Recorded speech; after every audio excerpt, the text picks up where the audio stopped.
The time is finally here, right here with my man, Kristian Peter. I love it. Okay, so we got a few things we were just talking about.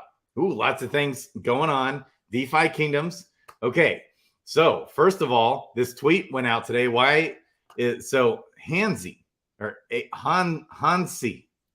Why is partnership between DeFi Kingdoms and Holiday HQ something Twitter should pay attention to? Jewel, baby. DeFi Kingdoms has teamed up with Holiday, a platform that offers cross-chain, as we know. They talked about this in the last AMA. GameFi mass adoption is lacking. Holiday HQ will bring a chain-agnostic wallet into DeFi Kingdoms UI that you can log into with your social media account without need to download browser extension or save a seed phrase. It is the mass onboarding tool, but there is more. Ooh. As there is no need for Web3 extension, and Holiday HQ's Jewel wallet will process transaction off-chain, the user experience will feel like Web 2. These off-chain transactions might also become a scaling solution for DeFi Kingdoms, making it easier to onboard millions of people. Let's go. Okay, so there are many different ways to scale DeFi Kingdoms transactions, and the chain is not congested. So that the chain is not congested. I think this guy is English, like he's probably from a different country, I'm guessing. Doesn't English, not native language. Another recent example for DFK Helper created a tool to manage your gameplay and at the same time lower the overall cost. Let's go, right? That's what we talked about yesterday with Helper. Many may wonder if Holiday HQ can deliver on their claims. Well, I'm not talking about some hobbyist. Holiday recently received $6 million in funding, and their background speaks for itself. I love this, right? So learn more about Holiday. Good stuff going. Good stuff going. Let's go. Yes. How are you doing? What's going on in your world? Kristian Peter, baby. I am doing awesome, my man. Grady, it's always awesome to be with you on Monday nights for crazy DFK chatter and discussion. It's so much fun. I want to let everybody know, too, that Maddie Pesk reached out to me today.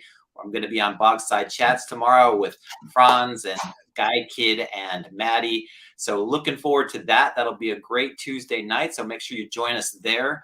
This week is Comic-Con in San Diego, so there are hundreds of thousands of crazy people dressed up in costume. It's going to be one of those amazing weeks in San Diego where if you're here, look me up. I know Sergeant Filthy McNasty and I are excited about it. We're here in San Diego. If you didn't catch Sergeant's stream on Friday, great panel, amazing panel, such great conversations with everybody, including Bolon, our favorite man behind the curtain at DFK that keeps us up to date on everything that's going on. But I did want to mention that Chair, who was on the panel on Friday on Sergeant's channel, he's big into Aavegotchi. And if you guys don't know what Aavegotchi is, make sure that you take a look at it. I got invited to his after party on Thursday evening in San Diego. So if you are here and you want to come to the San Diego NFT meetup, that's Thursday night from 6 to 10. Free adult beverages, lots of fun. Get a chance to talk NFTs with everybody at Comic-Con. Hundreds of thousands of people are going to get introduced to all kinds of really cool Web3 stuff. So super, super excited about that. Tons going on, Grady. How are you? Oh, man, I just saw that tweet that you and Sarge, baby, Sergeant Filthy McNasty put out there. I love it. I'm really pumped for Bogside Chats tomorrow. I always love their podcast. Man, those guys, love those guys. So fun. We also, in 12 days, we've got the George Con. It's not actually, he's not calling this one George Con. I think that's next year. Okay. But it's going to be in Vegas. I'm going to be there. Las Vegas, pumped.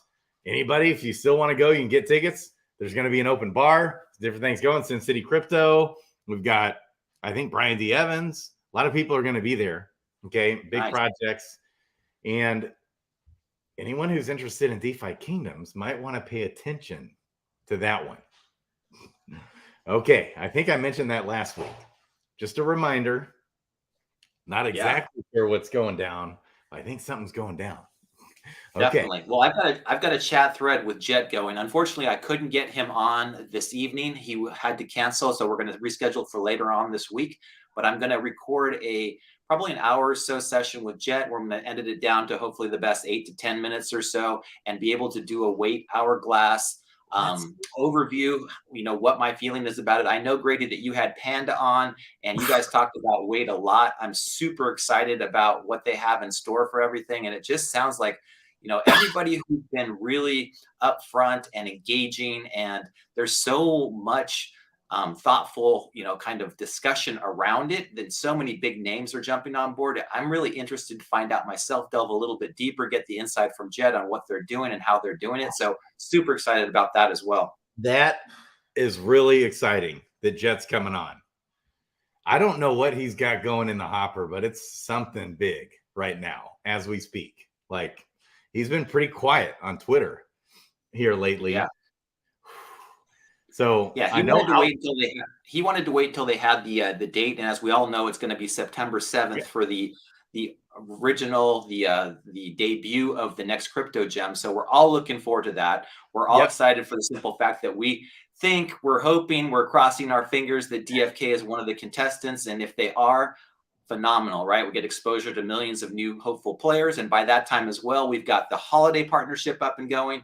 I did have some exciting news as well. Tomorrow, I set up a meeting from some of the DFK core team members and a couple of devs that I know that I met at 3XP that are building a fiat on-ramp. So they're going to be able to put that hopefully into the Holiday wallet as well, so that people will be able to take their USD, move it right onto the DFK chain or into Klaytn, be able to buy NFTs with dollars or euros or whatever it is that they want to do. So that's a cool conversation. Got that going tomorrow as well. So there's a lot happening this week. I feel like, geez, there's things that are just really starting to come together. It's like the middle of July, the middle of summertime, where everybody should be out on vacation and taking the month off. And here we are just building and getting all these partnerships together. And it's just a lot of stuff is happening. It's really cool to see.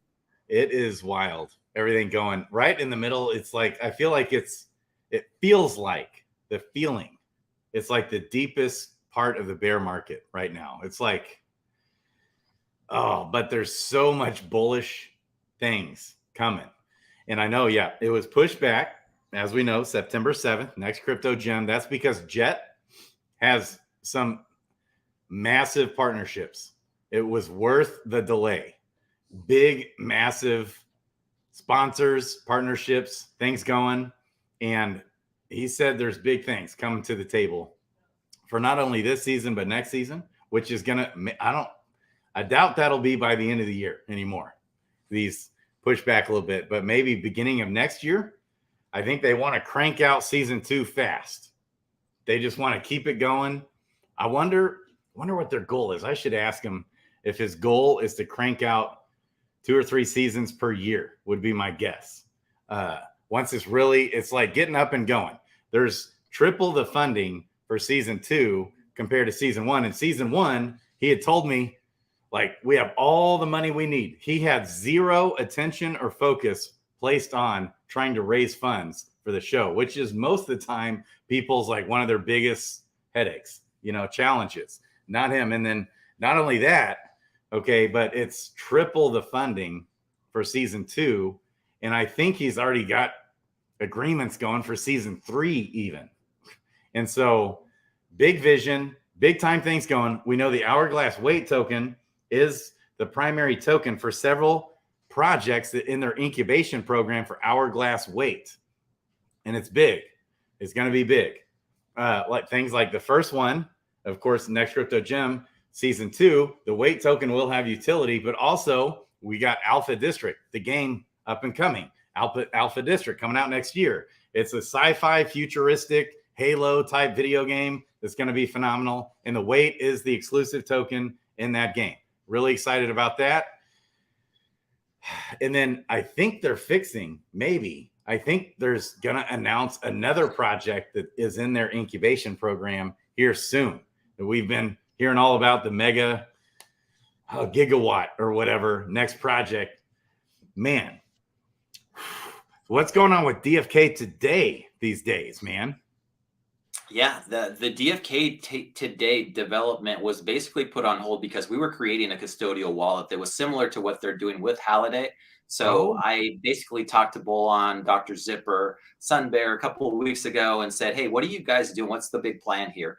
And they gave me an insight into it. And we came up with a different roundabout way that I think we're building something now that can really benefit everybody when it comes to onboarding new players into DFK. And that's what we're really all looking at, is how can we get the masses in here? It's a great game. We have fun playing it right now, but how do we get tens of thousands, if not hundreds of thousands or millions of people that all really enjoy playing this game?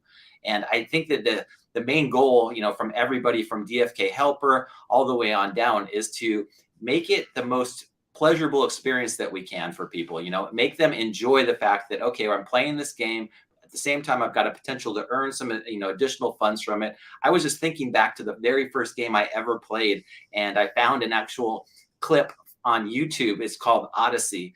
I played it on my Apple II Plus back in the 1980s. And I looked at it and I was like, wow, it just brought back these memories, right? This flood of memories that I had. This was the very first kind of role-playing game that I ever played, text-based, where you're on an island and you're walking around from city to city and you're battling against magic users and hordes of goblins and other kinds of stuff, but it's all text-based. So I was like, enthusiastic and reminiscent about it, that I was thinking, like, are we going to be like this with DFK at some point? We're going to be like, wow, do you remember when eggs were first hatched? And do you remember when we had the first PvP? And do you remember when I crafted that first sword? And, all the different aspects that come into it when you're playing a game, and you're just like, wow, I get to be along for the ride. It's a fun time right now. And I'm just like, okay, we're so new and so early into these things. I mean, are all these projects that we're really looking at right now going to be the next this or the next that, the weight token, the Hourglass project? I mean, at some point we're going to be, do you remember when that happened? And I don't know exactly when that time frame looks like, but it's exciting to actually be in that point right now where we are. It is. We're so early into crypto. I was thinking today how wonderful it will be when the day comes when the average Joe human being out there, okay, is using crypto because they need to, not because they want to, not because it's a speculative investment, but it's because they need to for whatever reason, or they need to play a game, right? So you got to buy this crypto to play a game, or like Audius is trying to do what they've always been trying to do. People listen to Audius and don't even it's kind of like an iTunes, and they don't even realize they're operating crypto and blockchain. And because I get it's so tiring, all the lack of conviction with what we see in crypto. There's so many traders, and there's so many people out there that are just looking at how to make the next buck. That's really all they're concerned about in the short term. Okay. And they're just trading, buying, selling. There's not a conviction or a real world utility of what they're doing. They're literally just buying something to dump at a higher price without any other utility or conviction. I can't wait till the day comes when it's necessity for whatever it is we're doing. For example, like in iTunes, but something else where people operate using crypto in a well thought out, awesome utility way, or whatever it is. These different things that are going on, all these dreams and visions, speculative plays. Can't wait until we move away from the speculative onto where it's conviction driven, and it just comes out of necessity. Like in DeFi Kingdoms, for example, if people want to come in and play the game, you got to have Jewel, you got to have Crystal, Jade, play the game. You're going to have these items in the game to compete, to craft swords, like you mentioned, different things like that. It'll be like heaven on earth. The more and more we move. Definitely. Yes. Yeah. One of those real world examples that I just heard the other day on another podcast was the fact that this guy had a Rolex watch, right? And he wanted to be able to take a loan out on it. So he took it and they turned it into an NFT, and they stored that NFT at this, secure location where it was fine. But then he could take the NFT and he could actually post it on a site that allowed you to get a collateralized loan. And the collateralized loan allowed him to borrow like 50% of what the value of the watch was. And he got it like at a 10% interest or something like that. But it was all collateralized and it was all done on chain where everybody could see it. Anybody could bid on it. Anybody could, not bid on it, but bid the interest rate. And you could basically loan money to this guy based on the fact that he's putting up this Rolex watch as a collateral for his loan, right? And I was like, that's the way that all assets should be. You should be able to take this.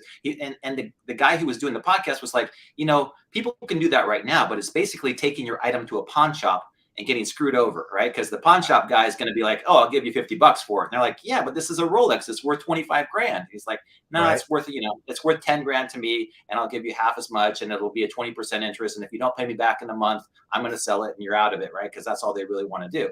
But yeah, right. the real world types of situations that come into play on blockchains is great because you can take any real world asset, collateralize it, and then send it out to the crowd and allow people to bid on what they think it's worth and how much they would loan on it, what the interest rate looks like. It all gets locked in a smart contract. There's no lawyers involved. There's no huge legal fees. It's all done on chain and everybody can see exactly what it is. And I'm like, that's a great real world test of like how the blockchain could work just in a situation of, we don't need pawn shops anymore. And at some point, these things that charge outrageous interest rates like payday loans, all that stuff will go away. And people are like, yeah, do you remember when I had to pay 50% of my paycheck every month just for this loan? No, that's gone. People can actually go out there and get loans against their next pay, whatever it is they want, but it'll be at a reasonable, hopefully, interest rate. And people will be able to, use that to collateralize things that you never otherwise would have been able to do. So yeah, I think that those are some of the real world options that need to come on chain so that people can see like, oh yeah, I can use the blockchain for this and that. And the other thing, it's not just speculation anymore like we're talking about. Yeah. Oh my gosh. I was thinking you had my wheel spin. I wonder if Rose CeFi could come into play there. I love those guys. We had the delay. We were supposed to have them on last Thursday. My son had a soccer tournament up in St. Louis. I'm so discombobulated. I'm so my head has been spinning. I had to take like an hour today and just deep breath, catch up. I'm so behind on everything. And I feel like I'm so disconnected. I didn't even know what the heck happened with multi-chain was hacked and it wrecked Phantom. What happened? One of the lending protocols on Phantom, I think it was Geist. Yeah, they lost it. They lost pretty much everything. A lot of the multi-chain stuff happened. I think it was like a week ago though. So, right. I know it's been ongoing and it just kind of did the same thing as the Harmony hack, right? Where all of the Harmony tokens were worth like 10% of what they were worth. And that's what happened to Phantom is that like now all the assets that are Phantom based are like 10% of what they're worth. Yeah. All the Ethereum based Phantom coins on Phantom are just, if you use multi-chain to bridge over, which a lot of people did. Yeah, I that's just what I was told, that everything that's Ethereum based used a specific bridge, and that bridge is gone, and you're screwed. Like USDC, DAI, Ethereum on Phantom, it's terrible to hear. Yeah, we've had to live through that, right? I mean, we went through it probably one of the first, other than the Ronin hack, which happened to, Axie back for the 600 million, but they returned that. The Harmony hack was the next biggest one, like 120 million was gone. And, people's assets went to 10% of what they were worth. And it was just like, oh my God, killed the treasuries of so many different projects that were out there working. And I felt so horrible. I mean, I lost money, you lost money, so many other people that were on Harmony lost a ton of their assets just overnight. And it was, nothing we could do about it. It's horrible that people are out there doing that. It's like this world we live in. Yeah. So, goodness. Crypto Baby H is in the house with Unity Guild. I love it.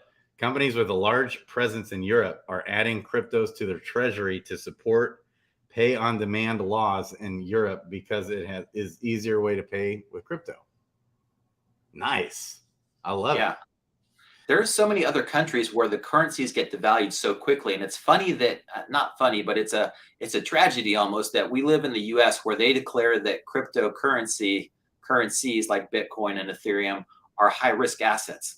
Whereas in other countries like Venezuela or Argentina, they're just currency, you know, and Yeah. Africa, especially, you know, countries in Africa that you can't even get banking services in, where are you supposed to keep your money? You know, they don't have any way to do it. So Yeah. basically Bitcoin is their currency. Many countries across the planet, you know, Bitcoin is their, not only El Salvador, but tons of other places. Bitcoin is the currency because everything else is just getting devalued to crap. It's just like, we might as well take advantage of where everybody's going to, not the US. The US is sitting here on top thinking, oh, we're going to have dollar dominance forever. But as that starts to slowly get eroded away, we'll see what happens with the rest of the world when they're like, you know what, we're not going to trade in dollars anymore. We're going to start trading in Bitcoin, Ethereum, Jewel. We can all hope that at some point they get off of this crazy dollar standard where the U.S. can just print as much money as they want and everybody else gets inflation.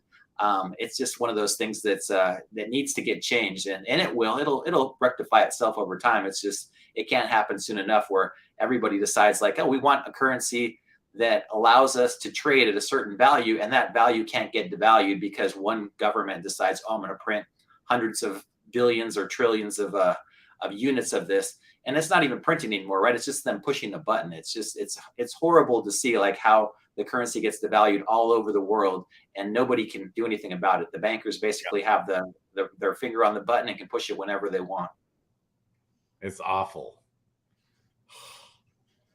Is there any hope for this planet?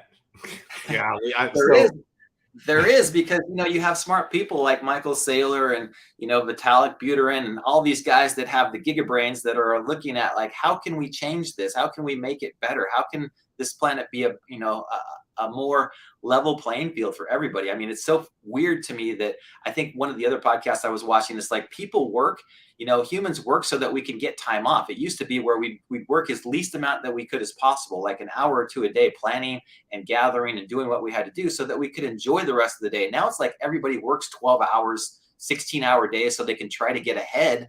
And it's like, wait a second, where did we come to the society where everybody has to work 16-hour days just to get by? It should be the other way around. We should be like embracing artificial intelligence and embracing technology and saying like, great, now that we've got all these advancements, we shouldn't be working in these, you know, meticulously crappy jobs that don't allow us to have the time and the freedom to do what it is that we want to do. And I was just like, yeah, why are we stuck in these dead end jobs that technology can be doing for us? Robots can be doing for us. You know, all of these things can be done and automated and use so much less labor. And when they use less labor, great, that benefits society as a whole. All of us should be able to take more time off and enjoy ourselves and do the things that we want to do. So I'm hoping that we get to that at some point. But, you know, the way that society is structured right now, it's really difficult to see that happening anytime soon. But it'd be nice if we said, oh, yeah, let's cut it down to a 2-day work week instead of, who came up with a stupid 5-day work week, right? It was like one of those things where everybody's like, oh, yeah, you work Monday through Friday. Well, who came up with that crap? It should we work Monday and then we take the rest of the week off, right? It's just like there's all these things that we can be doing differently in society that we choose not to just because it's always been like that. I love it. I love it. We got Kimmy, my DeFi Kingdoms girl, in the house. Crypto Baby H, Sticks intern. Let's go. Noonie, I hope you're doing all right with your stream there. Okay. So I love that you mentioned you were watching the stream last night with Panda. He mentioned it was refreshing talking with him. He's smooth, Mr. Smooth, you know, guy, but he's smart. He gets it as far as following the golden rule. He understood that on a deep level. I felt like I really connected with him on that. And it's refreshing coming across. It's like my people, when they get that, when they understand that, you do right by people. Like just understanding these basic concepts to me that so few people do. The key to success in business, okay, is following the golden rule and understanding, okay, we're going to do what's right by the community, by the people that we're serving. Hey, and then everyone will trust you, want to come back and do business with you. He gets that. And, you know, that's kind of what I do, is look for projects that get that understand the golden rule, you know, and follow that and are doing their best, grinding with a strong vision and make it happen. That's what we see here with DeFi Kingdoms, I believe, you know, and they're grinding. And I can't wait until the bull run comes back. There's so many indicators of that happening. more mainstream adoption, making it easier, onboarding, different things like that. Man, I love it.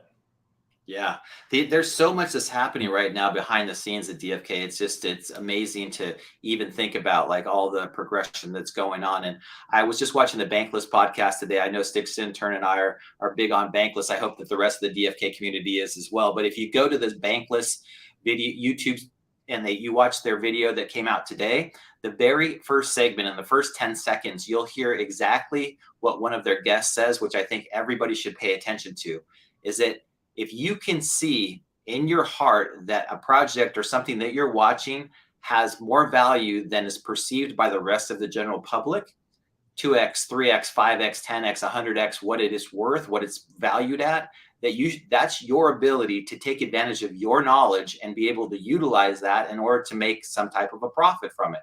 And I think that everybody in DFK sees that, and they're just so disappointed at the value of what things are right now, which we don't have any control over, right? It's all market based, but we see the value in what's been presented to us and what's been built and what's continuing to be built. And it's just like, oh, wow.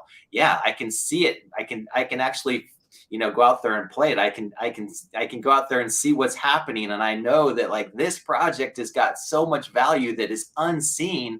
It's just like, wow, once we get into any type of a sentiment that's more than, oh yeah, it's just a crappy GameFi project like Axie Infinity. I think that everybody's going to jump on board and go like, wow, how did we miss this? I used to be in DFK when it was just go out there and quest, and now it's got so much more. There's all these different aspects to it that I never really even knew existed. So I'm really looking forward to that time when people are like, wow, yeah, how did we miss this? And we'll just go, yeah, we were there too when it was 10 cents for Joule. And yeah. I'm so excited. Yeah. I can't wait, like in a year from now, 2 years from now, when we look back. Do you remember when it just felt like DeFi Kingdoms was dead? Everybody was leaving. All the value of everything was dumping. Nothing was worth anything anymore. And now look at it. I can't wait till that day comes. Yeah. Well, I'm looking forward to it too, because we've made all these videos along the way. So we can look back and say, hey, remember that video from July of 2023 when we talked about how Joule was worth $10? And look, it's at $10 right now. Oh, I'm so glad that, we stuck in there for the entire time. I was looking at the graphs, Grady, of the last Bitcoin run, because I wanted to be aware, because we're about 300 days out right now from the halving. So the last Bitcoin halving happened in May of 2020. I'm sure that most people remember it. In March of 2020, of course, everything collapsed and Bitcoin was down to like 3,200, something like that. And, slowly made its way back up to $8,000, $9,000. But then it stayed there almost for the rest of the year until December, when it just exploded exponentially. Went from like 10,000 to 20,000 to 40,000. And then by January, it was like, 50,000. And I was just like, wow, that was crazy. And that was just about 6 months after the halving. Well, the halving this year is happening in April of 2024. So it's about a month ahead of where it was in 2020. And so around that November timeframe, we've got the US presidential elections, which we know are going to be, hotly contested, but the party that's in power always wants economic conditions to be as strong as possible. We've got so much going on in 2024 that's going to be a huge bullish catalyst for everything, all kinds of assets. The stock markets, of course, are going to go up, real estate, they're going to want to have gas prices low, all the things that they currently want to do.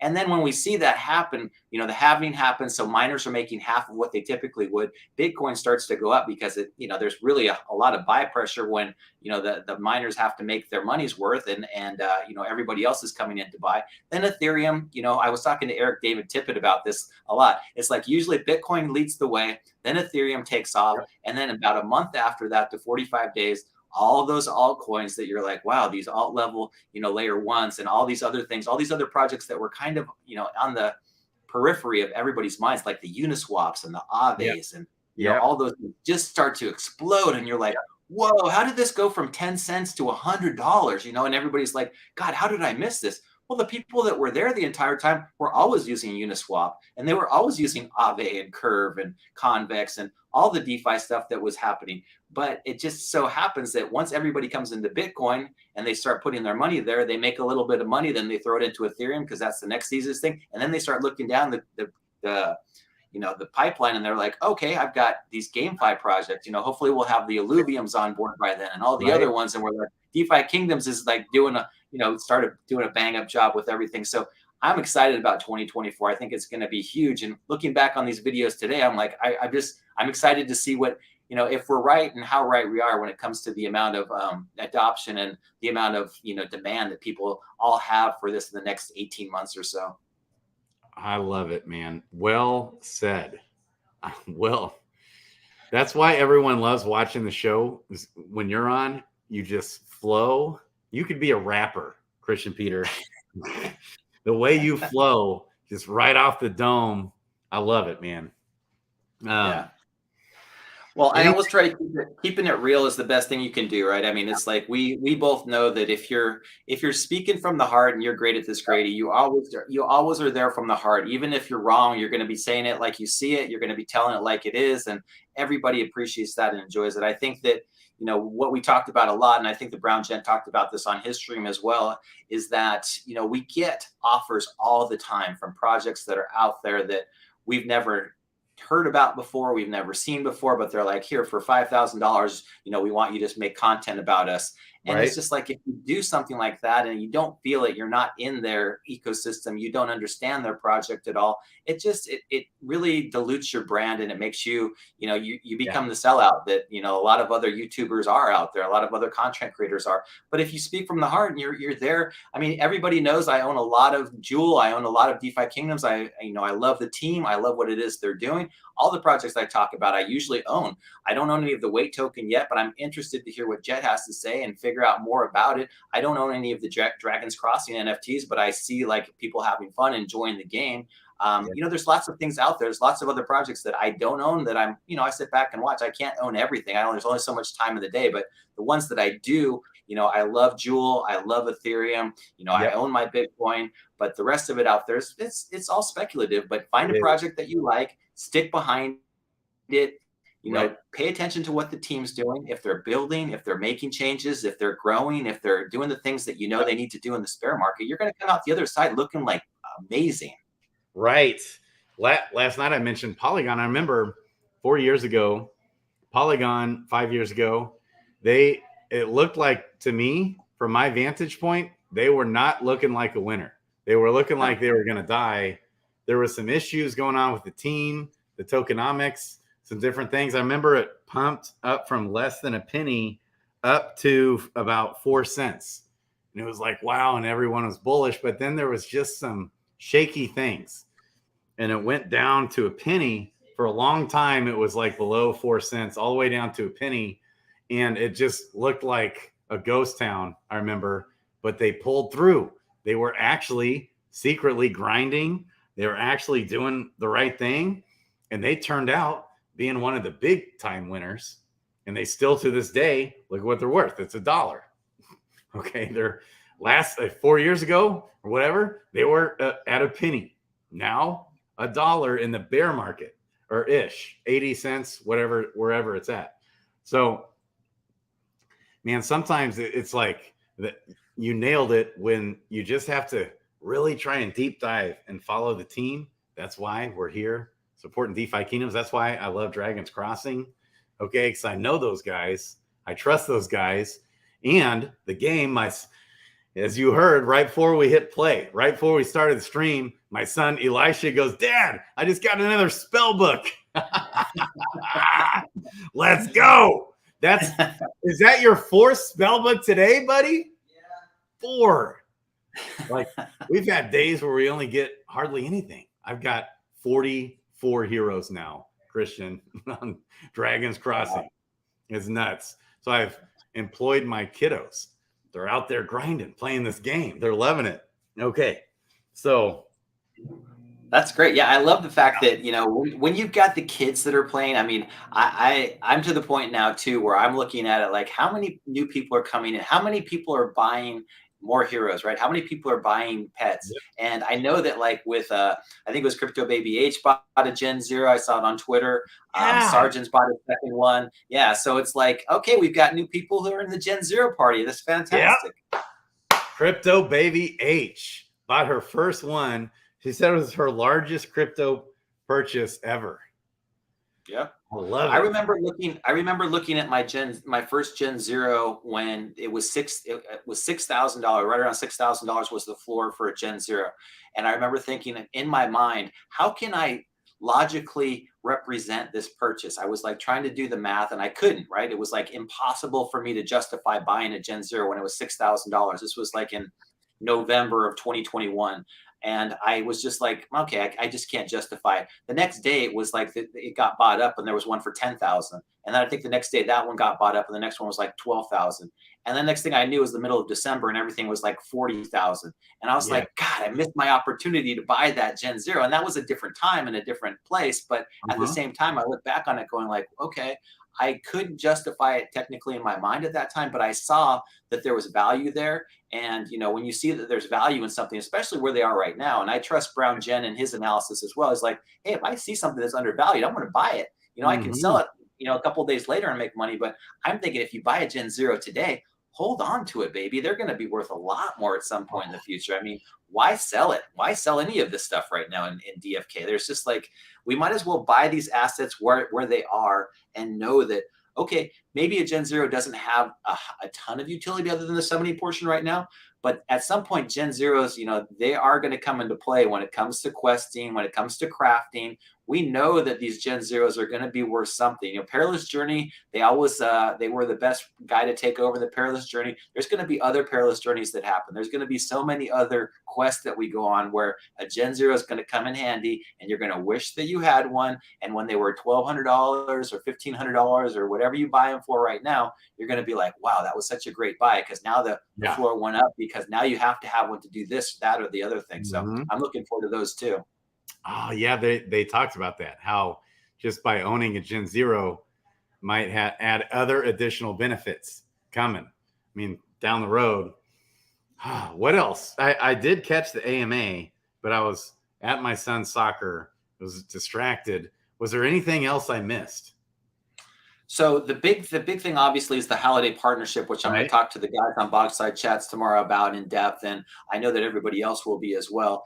And there's that's the big thing, is how do we get those next 10,000 people into DFK? And that's going to be with account abstraction and wallets and all the things that they already talked about, which I'm hoping everybody already knows. But yeah, that Holiday partnership is with a lot of big brain people that are going to add tons and tons of extra power to the DFK brand. And I can't tell you guys how excited I am for these partnerships. We talked about it on Sargent's stream on Friday as well. The partnerships that DFK is forming with these companies and these people, from Wisdom Labs to Holiday to a lot of these other companies, are just going to pay enormous dividends. In the future, everybody's going to want to have a partnership with Holiday and companies like them. When we were at 3XP Grady, you remember how many of those GameFi projects were like, yeah, how do we onboard these people? Well, there you go. This is how you onboard people. That I had never heard of Holiday until that was brought up. I need to look more into Holiday. Yeah, they're smart people. Just like the tweet thread that you were reading, they raised $6 million from Andreessen Horowitz. Andreessen Horowitz obviously is one of the top venture capitalist firms in all of Silicon Valley. They support a ton of crypto projects, and they've got huge people that are going to be creating stuff for the next 3, 4, 5, 10 years that deal with Web3. So it's going to be a big deal for all of these companies, all of these Web3 projects. And what's happening right now, the cool part is, since DFK is building with them and they're one of the first partners, they're going to be in there for, the next 10 years.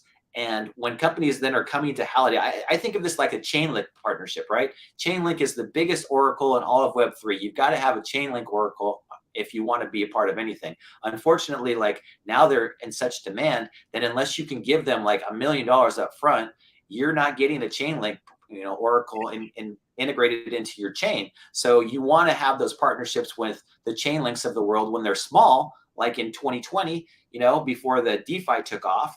And then now you can't even get in with them. And I know that DFKChain, can't get integrated, but there's going to be other opportunities. So we got to figure out, like, what are these companies now that we want to build these partnerships with, so that come the next bull run, we're already embedded with them. They're like, yeah, DFK is our biggest client, and look how they've increased their user base 10x because, they're all now using Holiday wallets and they can all auto quest and they can all auto, transact, and everybody's talking. And trust me, I hate it as well. You have to confirm all these damn transactions on the blockchain. We're not going to have to do that. Holiday wallet, you actually can give it, it's a smart contract, right? So you can say, I want to confirm every transaction for the next 2 hours. So all you're doing then is saying, okay, quest, then just confirm it one time, and then you're done. And then you go back for 2 hours. And I know that the people that are probably like using DFK Helper are like, well, then I don't need that. But DFK Helper is so much more than just a questing bot. I think that a lot of people get that wrong. DFK Helper is like an automation tool that I still think everybody should use, just because Zealous is always thinking one step ahead of the game. Like, how do I reduce gas fees? When Zealous said, hey, I figured out how to reduce gas fees on DFKChain, I was like, man, freaking tastic. Everybody should be using Helper. We'd all be paying less money. So yeah, I'm excited. In his heart for DeFi Kingdoms, like when you sign up for Helper, you are supporting DeFi Kingdoms, like straight up. He's like faithful grinder. He's like dead set. He's not going anywhere. He is like, it doesn't matter how much FUD is coming at DeFi Kingdoms. He just keeps going and pushing through. Oh, okay. Also, so be careful of scams out there. Crypto Baby H is mentioning. Also, we had Mind Games shut down. Like, what the heck, man? Did you hear anything about that? I'm gonna ask Ogre, like, what's going on there? Why did Krabata shut down? I mean, Mind Games had just come out. They launched the game, and the game was going, and then they shut down, like right before the bull run. What's going on? Like these projects, like Axie Infinity could easily have shut down. They could have said, you know what, we got hacked for $600 million and we're not going to be able to make it back. And they had so much money in their treasury, though, from all of the Axies that they had sold and all the tokens they had minted, that they made everybody whole. That's how much money Axie Infinity made. So you're looking at that like, wow, Axie Infinity had a $1 billion war chest, which is now down to like 600 million or something like that. But they still made so much money in that one big, huge run up that they had in the bull run that they just made it through. Krabata, on the other hand, decided that they were going to make Axie Infinity and call it this crab game, but it was basically the same thing. They had the slow love potion or whatever they called it. The thing that they used inside their game was basically the same as the Axie game.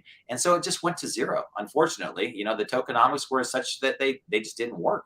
And when other crypto games have tried that, they've fallen into the same. I know that what was the game that you were playing that you really loved and that you were good at and the token went to zero? Klaytn Arena. Look at this. He got another spell book. Elisha just got his 5th spell book. Get in here. Come show us on the screen right here. Right there. Right there. There it is, baby. His nice of the day. Let's go. Love you, man. So yeah, it was Klaytn Arena. It was like horrible tokenomics. No, they could have added utility. It wouldn't have been that hard actually to create a system in the game to make utility for the token, and they just wouldn't do it. It's like they didn't care. It's so weird. It's so weird with Klaytn Arena because they made such a phenomenal. It's weird to me that these GameFi projects don't think that far ahead, right? It's like Axie already tried to do these things and couldn't, it's not successful. At least DFK has learned and changed the tokenomics around and decided like, okay, this is how we make it long-term successful. You stake Jewel, you get C Jewel and S Jewel, use that for power-ups inside the game.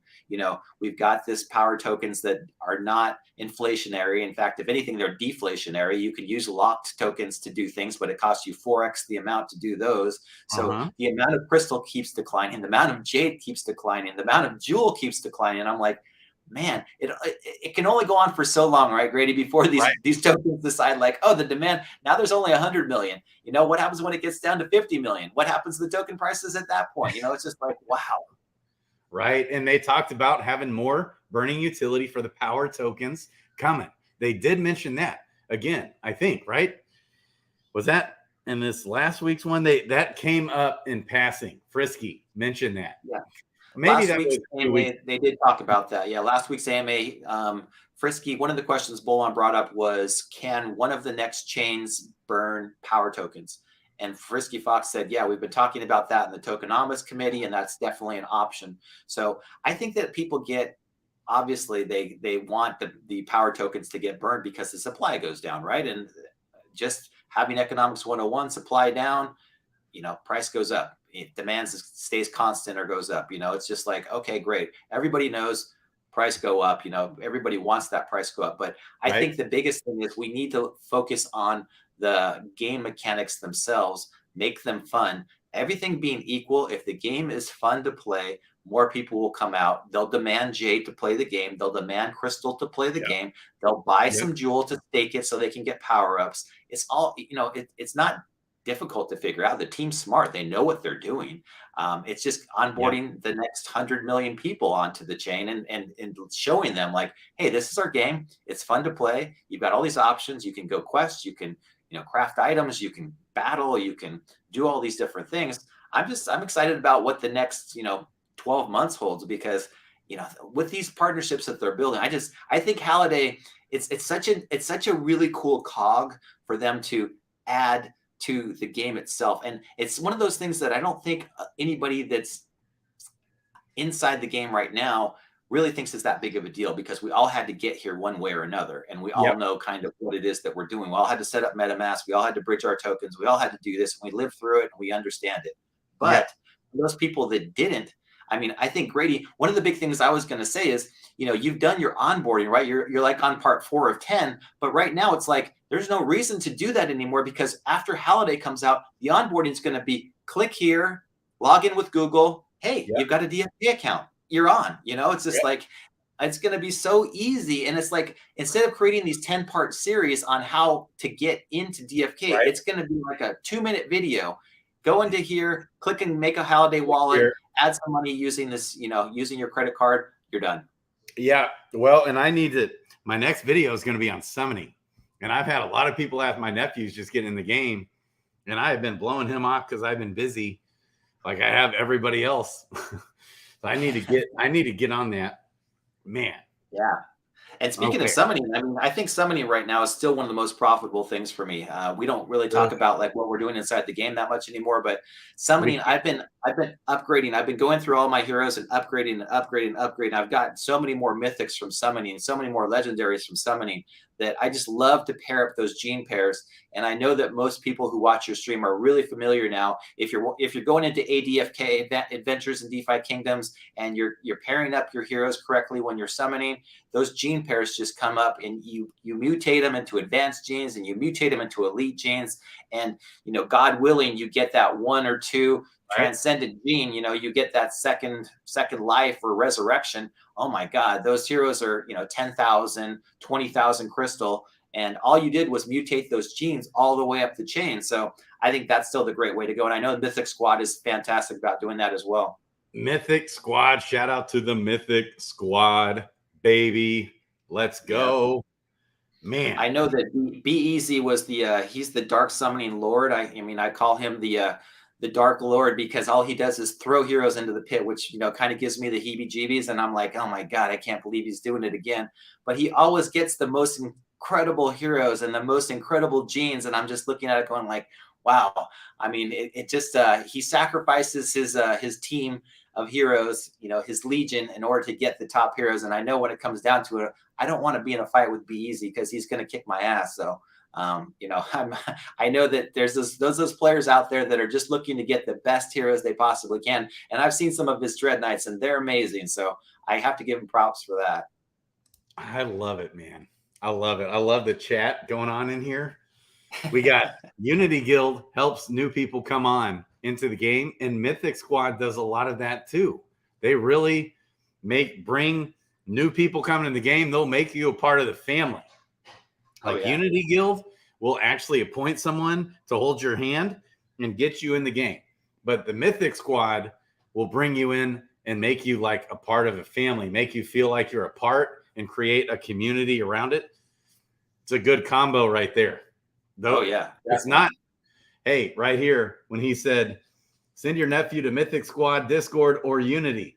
It's not or, it's and in my book, baby. Let's Yeah. go. Okay. Those guys are great. Crypto Baby H is awesome. Love it hearing her on the stream. And I love obviously the Mythic Squad guys, you know, Starbuck, Mosh, Beef, Yeah. all those guys are, you know, some of my favorite people to hang out with in the world. And we've only been together like two or three times. And it's just like I look forward to the next time we meet up because it's so much fun. It feels like we're all part of the family again. Yes. Yes. Definitely great community supporting everyone. Brown Gent, shout out, baby. Okay, let's go. Well, let's wrap it up. I'm tired. I got the kids. Anything else? Anything else? Awesome. Well, I wanted to invite you to, next week, if you're up for it, you can come on the DFK Today stream with me. I told everybody I wanted to get the DFK Today streams going up. So as an open invitation to everybody in the DFK fam, you know, Zealous Coolio, the helper guys, anybody that's out there, the Bogside guys, Adventures in DeFi Kingdoms, Wisdom Labs, DFK Core Team, Bolon, all you people can come out and enjoy. And I mean, I can't do half the job that Grady does because he's the man, and I always look up to you, brother, for doing what you do. And it's a stressful thing to get out there and stream for, you know, an hour or two every day. But I always try to support you and the community and make sure that, you know, we're all on the same path. And that's looking forward to, you know, the next bull run, which is right around the corner. I know we need to stick in there. We need to continue to persevere through this crap, and we'll all make it together. You know, the great guilds that you already talked about, and there's so many more. There's just there's a plethora of us right now that have hit that point where we're just like, okay, we know what we know. We're so invested in this, and we just need to get it out there to, you know, the rest of the community, the rest of the people that have yet to see DFK. And I'm excited for those those next million people to get onboarded. And, you know, we'll look back on these times and be like, God, do you remember when we were doing those videos and there was only, you know, 500 or 600 people in our community? Well, now there's 500,000 or 600,000. This is great. You know, it's going to be so much fun. Oh, that would be nuts just to have 5,000 or 6,000, let alone 500,000 or 600,000. I don't see why not. Why Honestly, not? Why not? These guys are building. They're building big time. I'm looking forward to it. We have a conversation with, you know, the core team all the time. We get to hear their AMAs. We get to see them. We get to talk to them. We get to meet them at conferences. It's like so cool, you know, and this is one of the only communities I know where we get to do that. It's like most of the other communities out there, it's all just, you know, talk about what's happening but with DFK, every Thursday we get updates. You know, we know what's going on. We get to meet the devs. We get a chance to hang out. So yeah, I'm excited about it. So that's why we're here, baby. We believe in the team, the core values of the team, the strong why that's driving them. You know, we knew they would push through. I knew they would push through. And then the bridge hack happened, and I was like, ooh, but boom, they pushed through. This bear market's been brutal, especially over these last 3-4 months, 5 months. Brutal. They keep pushing through. They're not going to stop. Big announcements coming. Just look out. Look out for George coming up in 12 days. At his conference. Just pay attention to that, DeFi Kingdoms fam. Look out for the next crypto gym. Just pay attention. Let's see what's going to happen. I'm pumped. And who knows what else? That's not all. There's more. There's a lot more coming. I'm pumped. Let's go. I love you. I love you too. Let's go. Okay. Beeve. Love you, Crypto Baby H. Okay. Yeah, next week. Next week, I'm going on DFK Today. He's got a YouTube channel now. DFK Today. He's got a YouTube channel. You're trying to build that, right? Yeah, going to get DFK Today up. I want to get a couple thousand subscribers over there. I'm happy to go back and forth with anybody who'd like to. Like I said, tomorrow night's Bogside Chats, guys. But, you know, there's so many great content creators out there. And I'd love to have everybody on. Sargent, Brown Gent, you know, all the ADFK guys, everybody. Just come on and talk and hang out. Doug Hype, by the way, had an amazing cast today, and you know, he did a great job. I love Doug. Doug is like looking out for the community, and he's always like trying to figure out what's the bridge between Web 2 and Web 3. We've got to get more people's interest peaked on why Web 3 is so much better and how we do things differently. So I big shout out to Doug too and everything he's doing. Oh my gosh. I'm so glad you just brought that up. Doug Hype had a pretty big time model on there on his show, not to mention some big, he didn't only have Crypto Stash and J-Chains, which, you know, he also had dude we met down there at 3XP, who's got Right. like 150,000 subscribers, YouTube channel. What's his name? He had an all-star cast on there today. He did. His stream was full. He had like all 8 or 10 people filled up on his stream, including, you know, the model from London and like all of the big time YouTubers. So I think his channel is going to blow up here at some point. And I mean, you and I know that Doug Hype is a diamond in the rough. He's going to get really the due that he deserves. Yeah. He has proven himself to be a faithful guy, a good dude. He is a good dude for real. Okay. Yeah. I love it. You guys, love you guys. Yes. And Bullish Brovia is putting out content. Let's go. Let's watch these. Give him likes, subscribes, and bell buttons and support. You know, support for content creators out there trying to spread the word. I love it. Thank you, Kristian, Peter, for coming on. Again, love you. Can't wait for next week. DFK today, Kristian, Peter, and Crypto Grady out. Love you guys. Love you guys.